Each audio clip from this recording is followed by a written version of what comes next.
अस्सलाम वालेकुम प्यारे बच्चों। आज हम जमात अव्वल की मैथमेटिक्स की बुक लेकर हाजिर हुए हैं। इस बुक में आपको हरा भरा मैदान, एक सड़क और बादल नज़र आ रहे हैं ना।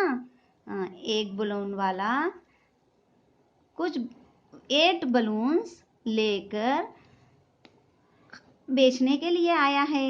1 2 3 4 5 6 7 8 और इस बलून वाले के पास और भी खिलौने हैं।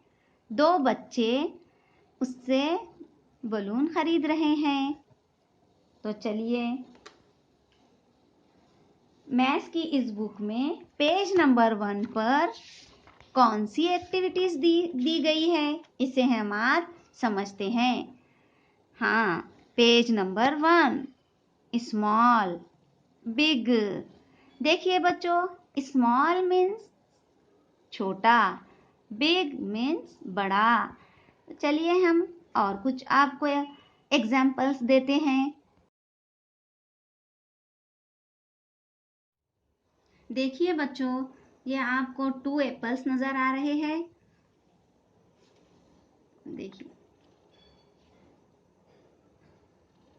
देखिए ये बिग मीन्स बड़ा एप्पल, स्मॉल मीन्स छोटा एप्पल।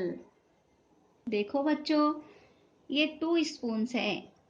इसमें आपको बिग कौन सा नजर आ रहा है और स्मॉल कौन सा नजर आ रहा है? देखिए, स्मॉल स्पून, बिग स्पून। ये स्मॉल, ये बिग, स्मॉल बिग। देखिए बच्चों, यहाँ पर 2 ग्लास है। तो अब हमें ये देखना है कि इन 2 ग्लास में बिग कौन सा है और स्मॉल कौन सा है। तो देखिए, ये big glass, small glass, big glass, small glass, big spoon, sorry small